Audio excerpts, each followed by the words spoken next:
Pemirsa harus menjalani hidup dengan satu paru-paru, tak lantas membuat komedian Bopak Castello putus asa. Sebaliknya, Bopak merasa bahagia masih diberi kesempatan hidup oleh Yang Maha Kuasa. Meski hanya bernapas dengan satu paru-paru, Bopak merasa sehat dan belum merasakan keluhan gangguan napas. Lantas benarkah Bopak masih menjalani pengobatan secara rutin? Ya, paru-paru alhamdulillah kita udah normal, sehat. Walaupun kita di ini sama dokter ya kan, paru-paru kita cuma satu yang berfungsi. Tapi kita masih bersyukur sama Allah, kita masih dikasih kesempatan untuk berkarya, berumah tangga dengan baik, dan dikasih rezeki. Ya, ujian penyakit dari Tuhan serasa lebih ringan karena Bopak memiliki istri yang setia mendampingi, yaitu Gita Resya. Sejak dinikahi Bopak pada 2016 silam, Gita selalu ada saat Bopak dalam keadaan sehat maupun sakit, saat terpuruk maupun saat sedang banjir tawaran. Lantas, apa yang membuat Gita mau dinikahi Bopak? Benarkah Gita cemburu melihat Bopak sering dikelilingi wanita cantik? Namanya Gita Resya, istri Bopak yang terakhir. Amin. Dan yang inilah, yang selamanya lah. Ya perbedaannya sih enggak, ya memang jauh, tapi kan ya Bopak sih untuk menghilangkan stigma orang. Banyak gitu, wah kayak Om Girang kayak gitu, enggak juga sih. Kalau Bopak beranggapan ini takdir sebetulnya. Kan kita yang namanya cinta, kita kadang tahu. Cinta itu kan nggak mengenal ruang dan waktu. Dan kita sebagai manusia kita proses ya kan. Nah Tuhan memberikan kita ya wanita cantik, memberikan tambahan buat Bopak. Karena Bopak kan nggak bisa bawa mobil, istri yang bawa kan gitu. Dia di samping istri bisa menjadi kaki kita juga, menjadi tangan kita juga. Ya Bopak bersyukur lah. Bang Bopak? Ya perkenalannya awal di mana mah? Perkenalan panjang ceritanya, intinya mah dikenalin. Ya kita dikenalin Terus sama Ajis. Jadi kalau istri itu anaknya kan sih anaknya ini kan deket sama anaknya Ajis dan diminta sama Ajis, minta nomor Bopak. Waktu itu masih zaman BBM. BBM. Nah kita kenalannya ya di media kan. Nikah pasti kapan? Di tahun berapa? 2016. 2016. Tanggal berapa? Tanggal 8. Tanggal 8 apa? 8 Agustus. Oh 8 Agustus ya. Laki di mana-mana pasti lupa.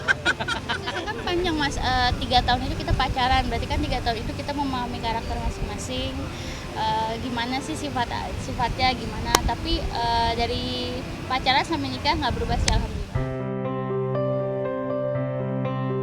Kisah asmara Bopak dan Gita rupanya penuh dengan lika-liku. Bagaimana tidak, saat Bopak menjalin asmara dengan Gita, rumah tangga Bopak dengan Putri Mayangsari, mantan istri pertamanya, tengah dilanda prahara. Hal inilah yang membuat Bopak menunda pernikahannya dengan Gita. Dan setelah merajut asmara dengan Gita selama 3 tahun, kedua pasangan ini memutuskan untuk menikah. Nah dari situ ya kita berlanjut, tapi waktu pacaran gua jarang ketemu. Selama 3 tahun pacaran kan kita sembunyiin, karena kan waktu itu masih ada perkara urusan Bopak sama yang pertama dulu kan.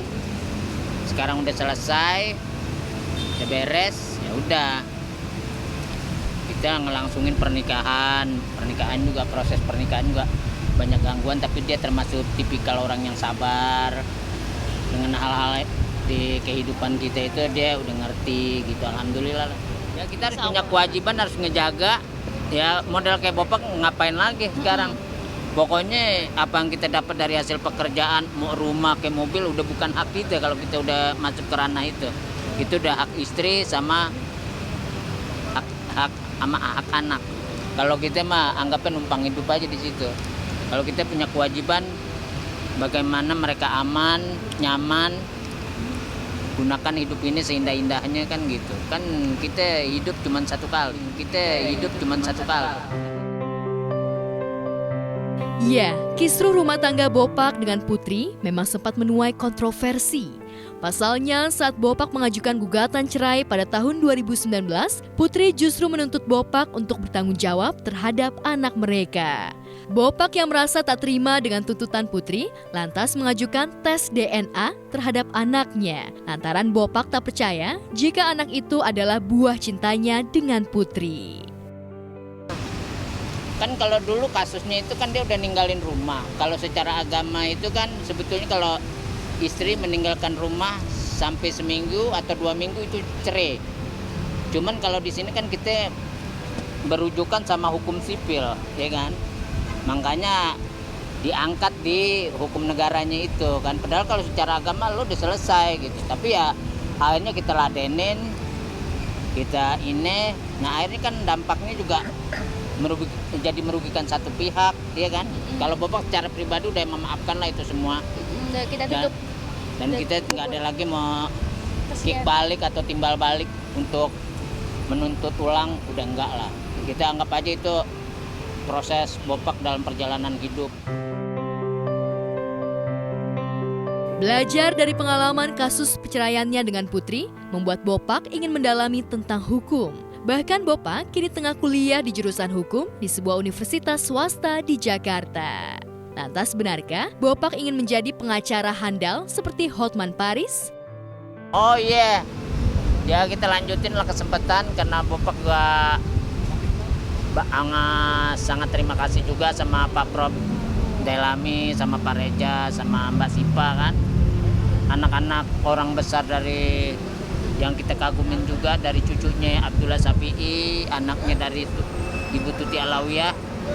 Kita jadi teladan lah buat Bopak, dari 5 bersaudara ini bisa kompak menjaga kampus itu menjadi besar, dan kita dikasih kesempatan beasiswa di sono. Kita kuliah lagi, sempet Bopak nolak kan, Pak Prof saya nggak mau usia saya udah. Jadi bilang umur itu kan urusan Allah nanti, kita bilang. Tapi yang namanya ilmu itu kan sampai liang lahat. Belajar nggak apa-apa Pak. Ini dikasih kesempatan, ya udah kita kuliah sampai sekarang. Ya ribet nggak ribet, tapi secara basic kan kita udah pernah baca semua bukunya.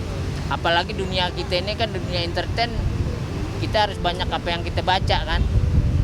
Jadi di situ ya kita mencari secara akademisnya aja supaya kita setiap kita punya ucapan, punya tindakan ada tanggung jawabnya secara akademisnya kan gitu. Nyaman lah. Di sana Bang? Ambil hukum karena kan kemarin kan komputer hilang 3 tuh. Hukum ya. Ambil hukum.